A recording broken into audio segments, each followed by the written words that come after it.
संपूर्ण सुख देने वाले उस प्रदोष का महत्व। त्रयोदशी के दिन प्रदोष का व्रत करेगा और प्रदोष काल में मेरी साधना करेगा और उसको सुख प्रदान।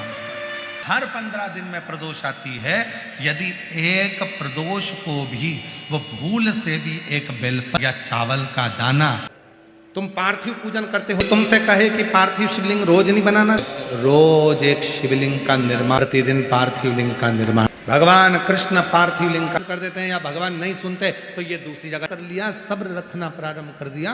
उस दिन शिव जी ने देना प्रारंभ कर दिया। सफेद आंकड़े की पशुपतिनाथ का व्रत करना प्रारंभ कर दे। प्रदोष के समय 2 दीप लगाना प्रारंभ कर दे। मेरा देव अधिदेव महादेव मंथन किया और उस मंथन में जो हलाहल विष निकला, और वो विष कोई लेना नहीं चाहता था। ऐसा दुनिया में कोई नहीं है जो बुराई लेगा। अच्छा किया तो मैंने किया, बुरा करा तो इसने किया।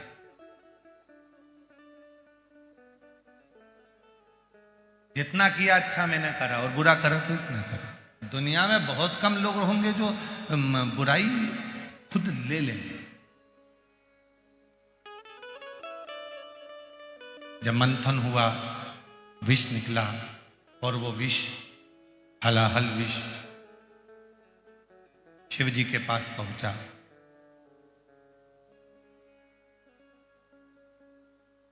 त्रयोदशी का दिन था। बाबा भोलेनाथ जी से देवताओं ने प्रार्थना करी कि यह विष कोई पीने को तैयार नहीं है। तब भगवान देव अधिदेव महादेव ने उस विष को हाथ में लिया और मुख से लगाना प्रारंभ ही करा कि मां जगत जननी उस कंठ में जाकर बैठ गई।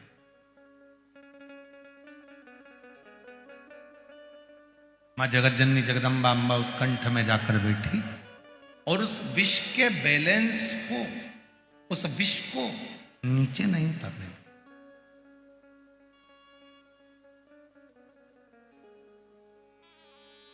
इतना हलाहल विष था कि देव अधिदेव महादेव भी अगर उस विष को पीते तो उनके भी प्राण जा सकते, पर उतरने ही नहीं दिए।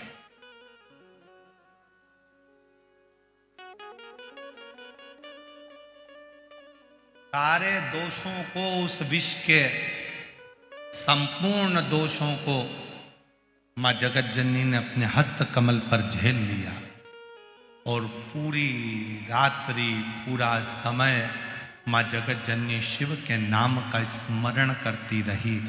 शिव जी प्रसन्न हो गए और संपूर्ण सुख देने वाले उस प्रदोष का महत्व स्वयं शंकर जी ने पार्वती से कह दिया। पार्वती, आज त्रयोदशी है।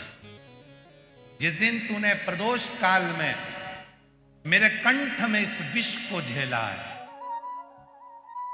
संपूर्ण जगत में कोई भी जो इस त्रयोदशी के दिन प्रदोष का व्रत करेगा और प्रदोष काल में मेरी साधना करेगा, उसकी जिंदगी के सारे विषयों को मैं अपनी ओर खींच लूंगा और उसको सुख प्रदान।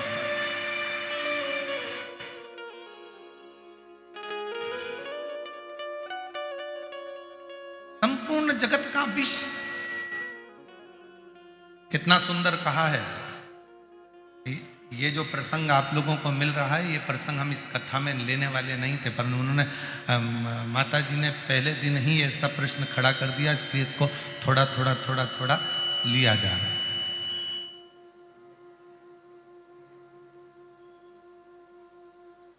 इसलिए इसको थोड़ा थोड़ा थोड़ा थोड़ा ले।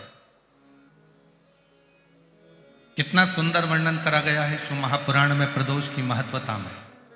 शिव महापुराण में प्रदोष की महत्वता कहते हुए स्वयं वेदव्यास जी वर्णन कर रहे हैं। तुमरुका जी चंचुला देवी से कहते हैं, चंचुला 15 दिन में प्रदोष आती है। हर 15 दिन में प्रदोष आती है।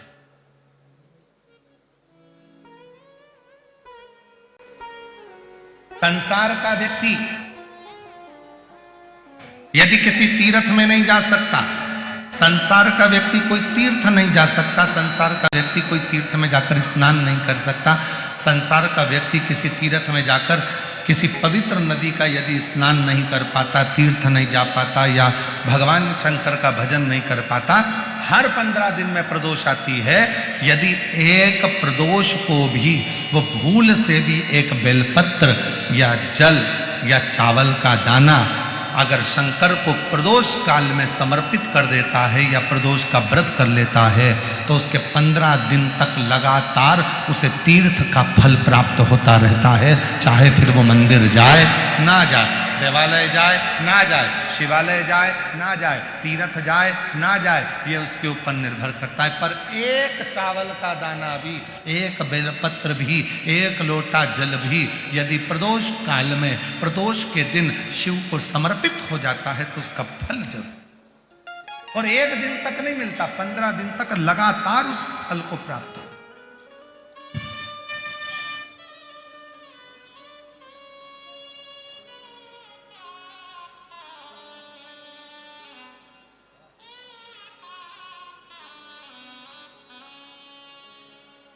फिर पुनः प्राप्त हो जाता।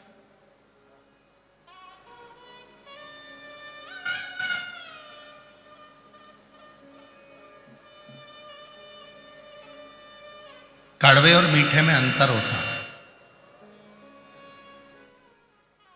तुम्हारे क्षेत्र में शुगर मिल बहुत है, गन्ना होता है, गुड़ बनता है, तो ये गन्ना होता है, ईख जो होती है, गन्ना जो होता है, शुगर जो होती है, उसको काट लो, फिर वापिस उसी में अंकुरित हो जाता है।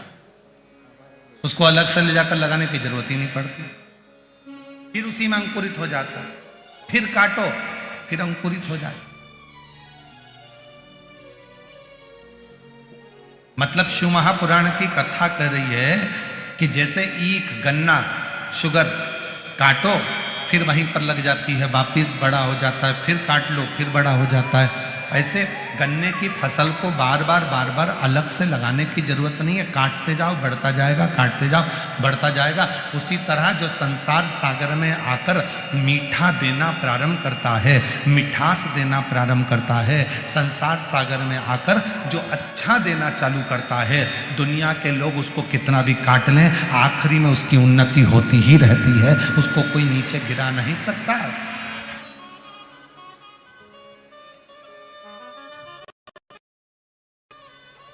मिठास परोसने वाला, अच्छा देने वाला, अच्छा बोलने वाला, अच्छा करने वाला, चाहे दुनिया के लोग उसको कितना भी नीचा कर दें, परंतु वो उन्नति की ओर बढ़ता ही चलेगा।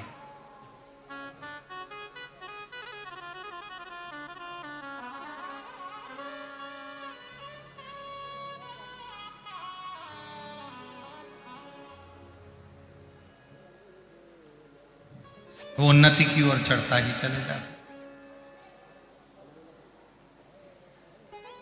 एक जगह पर कोई कह रहा था, गुरुजी हमने किसी ट्रक पे पढ़ा था, नेकी कर और जूता खा।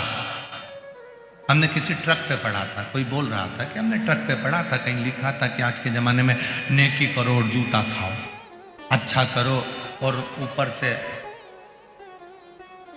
अपने कोई अपशब्द लोग कहते। पर हमने कहा ऐसा नहीं होता, लिखने वाले ने भले लिख दिया होगा पर ऐसा नहीं होता। नेकी करने वाला, अच्छा करने वाला जब आगे बढ़ता है, दुनिया के लोग उसको कितना भी धोखा दे दें, दुनिया के लोग उसको कितनी भी तकलीफ दे दें, पर नेकी जिसने कर दी, एक अच्छाई का बीज जिसने बो दिया, उसका तो वृक्ष लगकर ही रहता है, अच्छाई जिंदगी में होकर ही रहती है।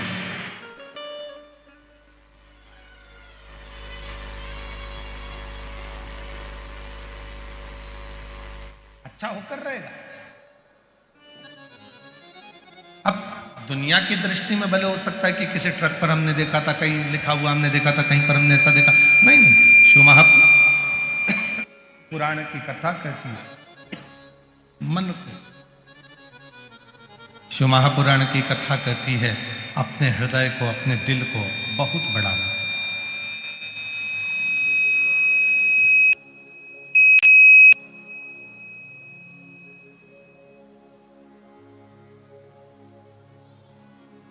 और जब दिल होगा तो जीवन का सारा सुख आपके पास हो।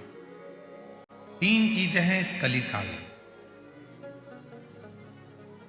एक तो कलिकाल में मन बड़ा चंचल होता है, लगता ही नहीं है। और खास तौर से तो भगवान की भक्ति में थोड़े दिन लग जाएगा, 2-4-8 दिन तक लग जाएगा, 15 दिन तक लग जाएगा, 20 दिन लग जाएगा, उसके बाद लगेगा ही नहीं। कलिकाल में 3 चीजें हैं। एक, मन चंचल है। दूसरा, हर व्यक्ति के पास समय कम है। और तीसरा, हर व्यक्ति की जिंदगी में तनाव बहुत ज्यादा, बहुत तनाव की जिंदगी जी।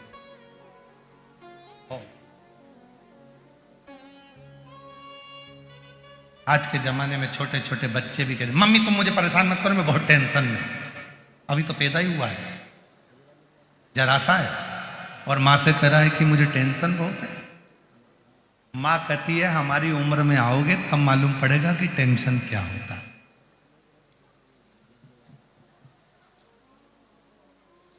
बच्चे को क्या टेंशन है? मेरे दोस्त ने मोबाइल से ब्लॉक कर दिया। बच्चे को क्या टेंशन है? वो मुझसे बात नहीं कर रहा। बच्चे को क्या टेंशन है? उसके ग्रुप में मुझे नहीं जोड़ा। बच्चे को क्या टेंशन है? उसने अपना एक ग्रुप अलग बना लिया, उसी का टेंशन।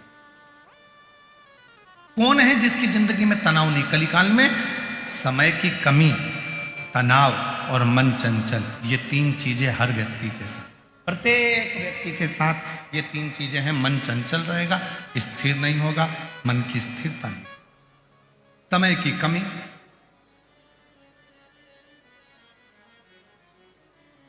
और तीसरे नंबर पर है तनाव। तुमरुका जी ने भी चंचुला देवी को कहा था कि मनुष्य कलिकाल में तनाव से ग्रसित रहे। संसार में जितने भी लोग हैं, अगर तनाव से मुक्त होना चाहते हैं तो एक काम करना चालू कर दो, सुबह जल्दी उठो और स्नान करो। क्यों? ये शरीर आत्मलिंग है। इस आत्मलिंग का सुबह जितनी जल्दी स्नान होता है उतना व्यक्ति तनाव से मुक्त होता चले जाता है। तनाव से जितना लेट नहाओगे, मतलब जितना लेट इस आत्मलिंग का तुम स्नान करोगे, ये शरीर का जितना लेट तुम स्नान करोगे, तुम देखना जो व्यक्ति जल्दी नहाता है उस तनाव से मुक्त होता है, सब काम कर लेता है, बड़ा एंजॉयफुल रहता है, खुश रहता है, आनंद मिलता है। और जो व्यक्ति उठ जा और एकदम अचानक ऑफिस जाने का टाइम, कहीं जाने का टाइम, और एकदम उठेगा तो जल्दी जल्दी में नहाएगा, जल्दी जल्दी में नहाएगा तो जल्दी जल्दी में सब काम करेगा, जल्दी जल्दी में सब काम करेगा तो तनाव से ग्रसित हो जाएगा। हे भगवान, क्या होगा? तनाव बढ़ गया, चिड़चिड़ा हो गया, क्रोध आ गया, अपशब्द आ गए मुख पे, दिन भर चिड़चिड़ करेगा। क्यों? क्योंकि उसकी सुबह जो मॉर्निंग थी उसकी गुड मॉर्निंग की जगह बैड मॉर्निंग हो गई, वो तनाव से ग्रसित हो गया। जितनी जल्दी उठोगे उतने तनाव से मुक्त रहोगे। तुम्हारे चेहरे पर गुस्सा नहीं आएगा, चिड़चिड़पन नहीं आएगा, अपशब्द नहीं आएंगे। और जितना लेट उठोगे, एकदम मोबाइल पास में है, नींद आ रही थी, एकदम आँख खोल कर देखो, अरे राम इतनी बज गई, उठा, जल्दी जल्दी उठकर जल्दी कुल्ला करा, मंजन करा, नहाया, कल तुरती और अंदर से चिड़चिड़, हर चीज में जल्दी जल्दी हो रही थी तो अंदर क्रोध भराता गया। ये आत्मलिंग, ये शरीर है। शिव महापुराण की कथा में तुमरुका जी कर रहे हैं, वेद व्यास जी वर्णन कर रहे हैं कि अगर संसार के लोगों को तनाव से मुक्त होना है तो सुबह जल्दी उठकर स्नान करना प्रारंभ कर लो। तुम्हारा काम और तुम्हारा आनंद तुम्हारी जिंदगी में तुम्हारे सामने प्रकट होने लगेगा, तुम तनाव से मुक्त हो जाओ। इस आत्मलिंग का स्नान करें।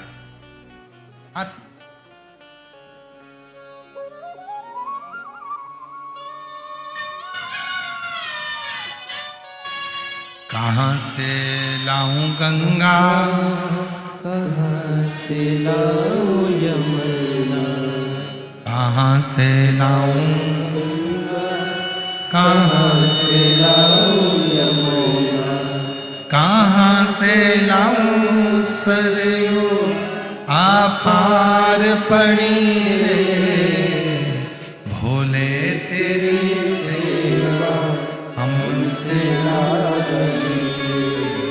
ओ भोले तेरी सेवा हमसे। जब तनाव मुक्त जीवन होगा तो अपने आप सुख सामने जाएगा।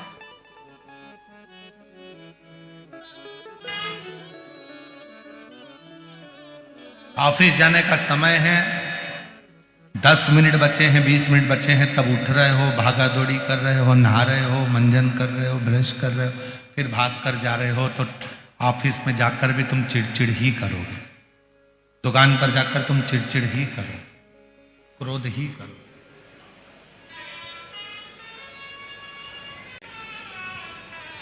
प्रसन्नता में उठिए।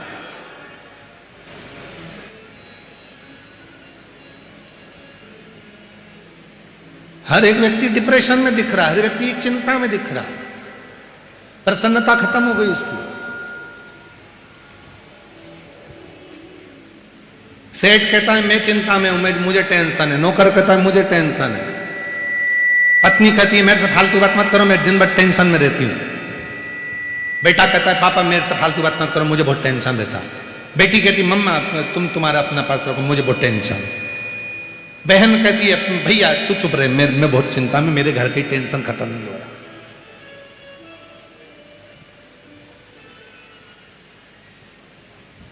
हर व्यक्ति चिंता में ग्रसित हो गए।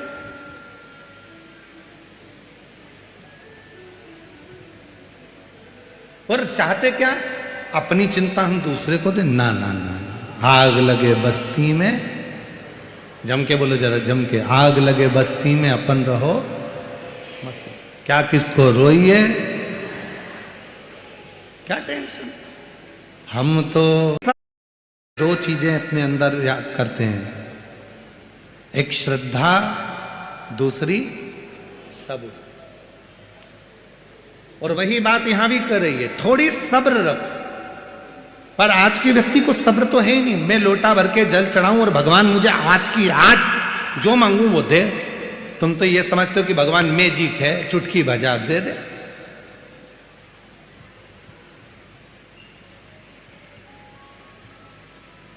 एक गर्भ में बच्चा आता है ना, तो वो भी 9 महीना गर्भ में रहता है, तब जन्म लेता है। एक बीज अगर पृथ्वी में डालते हैं, जमीन में डालते हैं, तो उसको भी बड़े होने में समय लगता है, अंकुरित होने में समय लगता है। पर आज का व्यक्ति तो ऐसा, तुम्हारे भगवान हमारे को दे ही नहीं रहे, भगवान तो ऐसा कर ही नहीं रहे। और जब भगवान देना बंद कर देते हैं या भगवान नहीं सुनते, तो ये दूसरी जगह चले जाते हैं, दूसरी जगह से तीसरी जगह चले जाते हैं, तीसरी जगह से चौथी जगह चले जाते हैं। मतलब तुम्हारा विश्वास है ही नहीं। तुमने अगर बीज पृथ्वी में दिया है तो अंकुरित होगा, निश्चित है। और अगर भगवान पर भरोसा किया है, विश्वास यदि शिव जी पर करा है, भरोसा तुमने यदि भगवान शंकर पर करा है, तो वो शिव करुणा जरूर करेगा, शिव कृपा करेगा, निश्चित। बस थोड़ा सब्र रखो, सब्र, थोड़ा सा। और जिसने अपनी जिंदगी में सब्र धारण कर लिया, सब्र रखना प्रारंभ कर दिया, उस दिन शिव जी ने देना प्रारंभ कर दिया। थोड़ा सब्र रखो। आज के जमाने में लोगों के पास सब्र नहीं। शादी का 1 साल होता है, 2 साल होता है, संतान नहीं होती तो डॉक्टर साहब के पास जाते हैं, संतान नहीं हो रही। 2 साल बाद डॉक्टर के पास, डॉक्टर साहब से राय ली, डॉक्टर साहब ने कहा कि ये है वो है, फिर जांच कराई, ये करा वो करा, मन में टेंशन आ गया, 3 साल हो गए, 4 साल हो गए, भगवान दे ही नहीं रहा। अरे तू भरोसा तो कर शिव जी पे। 1 लोटा जल चढ़ाना भगवान शंकर को चालू कर दे, सफेद आंकड़े की जड़ का प्रयोग करना प्रारंभ कर दे, पशुपतिनाथ का व्रत करना प्रारंभ कर दे, प्रदोष के समय 2 दीप लगाना प्रारंभ कर दे, मेरा देव अधिदेव महादेव तेरी झोली में संतान जरूर दे देगा, निश्चित है।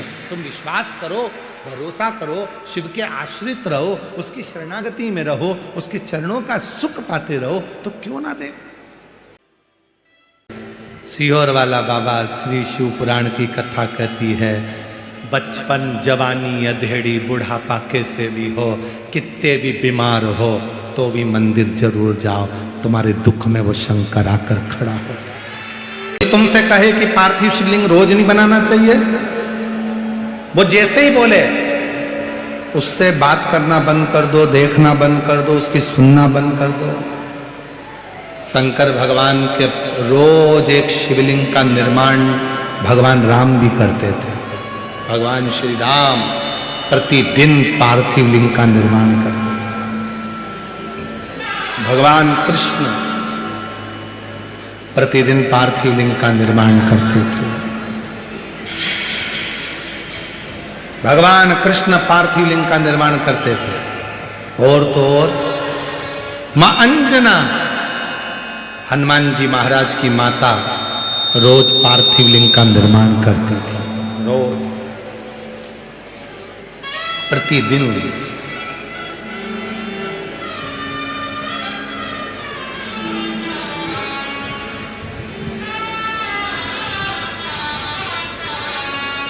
प्रसव पीड़ा है, शिव पहुंच जाते भगवान शिव। इसलिए शिव महापुराण की कथा कहती है, पंडाल में बैठकर भगवान शंकर की शिव महापुराण की कथा यदि तुम्हारे नगर में, क्षेत्र में, खेड़े में, गांव में सूचना मिल जाए, कुबेरेश्वर धाम से चलकर ये कुबेर भंडारी की पवित्र पोथी शिव पुराण आई है। शिव और पार्वती जी का आज भी तमिलनाडु में वो मंदिर है जिसमें गर्भवती नारी भगवान शंकर को चूड़ियां समर्पित करती, सुहाग सामग्री समर्पित करती।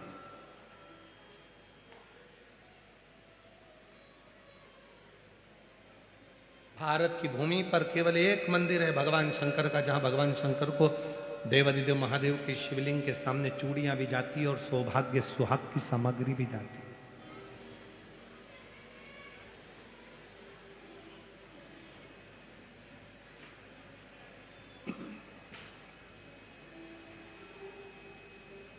गर्भवती नारी के लिए वो मंदिर श्रेष्ठ माना गया।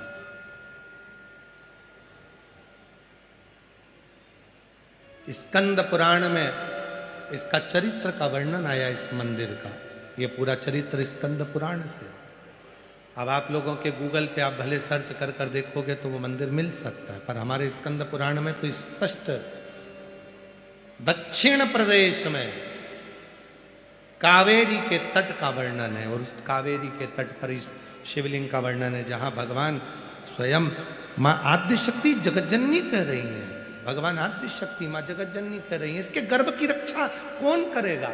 शिव जी कहते हैं, जब कोई गर्भवती नारी स्कंद पुराण कर रही है, शिव महापुराण कथा कह रही है, याद रखना, कई लोग कहते हैं कि शंकर को, गर्भवती नारी को जल नहीं चढ़ाना चाहिए, गर्भवती नारी को शिव जी के मंदिर नहीं जाना चाहिए, गर्भवती नारी को ये नहीं करना। ये जो मंदिर नहीं जाते, जो तुम्हें मंदिर जाता हुआ देखकर जलने लगते हैं, वो तुम्हें मंदिर से दूर करना चाहते हैं।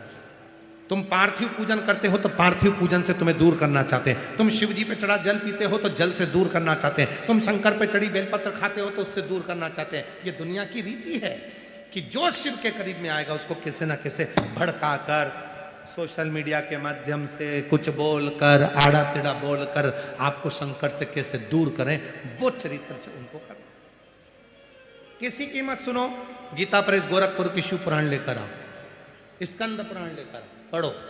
सत्यावती का चरित्र कहता है कि मां आद्य शक्ति दुर्गा कह रही हैं, मां अम्बा कह रही हैं, जगत जननी जगदम्बा कह रही हैं, मां कह रही हैं। इसके गर्भ की रक्षा कौन करेगा? शिव जी कहते हैं, जब गर्भवती नारी मेरे मंदिर में आकर मुझे जल चढ़ाती है तो उसकी गर्भ की रक्षा करने की जवाबदारी मेरी हो जाती है। मैं स्वयं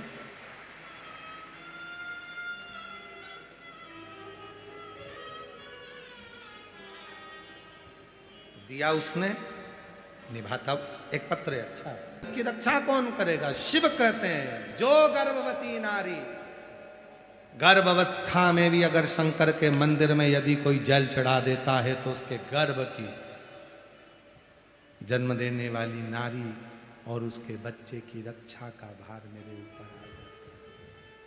उसकी रक्षा मैं करता, उसका भार मेरे ऊपर आ जाता।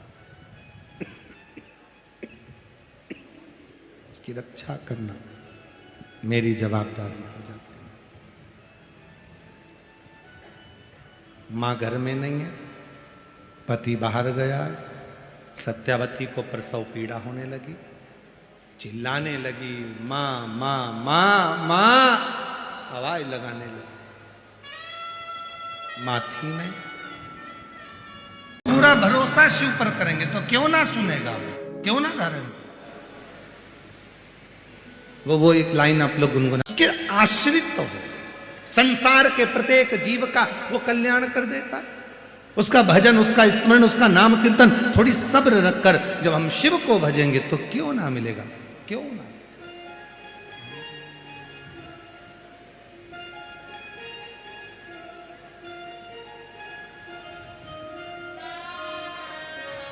हर जगह पर वही है। श्री शिवाय नमस्तुभ्यम। आप सभी का स्वागत है मेरे चैनल में। आज हम बात करेंगे प्रदोष व्रत की महिमा, प्रदोष की कथा, कहाँ से प्रदोष की उत्पत्ति हुई है, कहाँ से प्रदोष काल प्रारंभ हुआ है। तो ये जो कथा है ये पंडित प्रदीप मिश्रा जी की कथा का चौथा दिवस है। महाराष्ट्र की पुणे के पास एक गांव में वहाँ की पौराणिक मान्यता के अनुसार एक देवताओं और असुरों ने समुद्र मंथन किया। उस समय सबसे पहले विष निकला जिससे पूरी सृष्टि संकट में आ गई। तब भगवान शिव ने उस विष को अपने कंठ में धारण किया और नीलकंठ कहलाए। कहा जाता है कि जिस समय भगवान शिव ने संसार की रक्षा की वह प्रदोष काल था, तभी से इस समय शिव की पूजा विशेष महत्व माना जाता है। एक अन्य कथा के अनुसार जो भी व्यक्ति प्रदोष के दिन व्रत रखकर शिव जी की पूजा करते हैं उसे जीवन में दुख, दरिद्रता और बाधाएं दूर होती है। सुबह जल्दी उठकर स्नान करें, स्वच्छ वस्त्र पहने, पूरे दिन व्रत रखें। फलाहार या निर्जल अपनी श्रद्धा के अनुसार आप सेवन कर सकते हैं। संध्या समय यानी प्रदोष काल में शिवलिंग का जल, दूध, बेलपत्र, धतूरा आदि से अभिषेक करें। ओम नमः शिवाय या श्री शिवाय नमस्तुभ्यम का मंत्र जाप करें। 108 बार शिव आरती करें। प्रदोष व्रत की कथा का पाठ करें और उसके बाद पार्थिव शिवलिंग यानी मिट्टी के से बने शिवलिंग की पूजा करें। अत्यंत फलदायी माना जाता है। शास्त्रों में कहा गया है कि पार्थिव शिवलिंग का निर्माण और पूजा करने से अनेक जन्मों के पाप नष्ट होते हैं और विशेष पुण्य की प्राप्ति होती है। प्रदोष की संध्या में शिवलिंग के सामने एक घी का दिया प्रज्वलित जरूर करें, या तो बेलपत्र के वृक्ष के नीचे भी आप घी का दिया प्रज्वलित कर सकते हैं, जो कि लंबी बत्ती का, और महादेव के ऊपर प्रज्वलित करते हैं तो वो दिया गोल बत्ती का होना चाहिए। दीपक जलाते समय मन में मनोकामना बोलें और ओम नमः शिवाय, श्री शिवाय नमस्तुभ्यम पंचाक्षर षडाक्षर मंत्र का जप करें। मान्यता है कि यह छोटा सा उपाय भी आपके जीवन में सकारात्मकता, ऊर्जा और शांति ला सकता है, खुशहाली ला सकता है।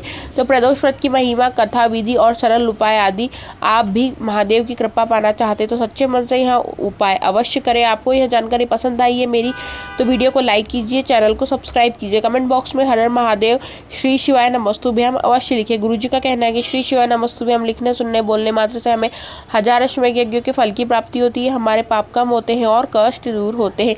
प्रदोष व्रत हर महीने की त्रयोदशी तिथि को रखा जाता है। यह व्रत भगवान शिव को समर्पित करते हैं। प्रदोष का अर्थ है दोषों का नाश करने वाला समय। यह वह पवित्र संध्या काल होता है जब भगवान शिव कैलाश पर्वत पर नृत्य करते हैं और सभी देवता उनकी आराधना करते हैं। मान्यता है कि जो भी व्यक्ति प्रदोष काल में शिव जी की पूजा करता है उसके जीवन के पाप, कष्ट, रोग, दरिद्रता और बाधाएं धीरे धीरे समाप्त होने लगती है। सोम प्रदोष, शनि प्रदोष, भौम प्रदोष हर दिन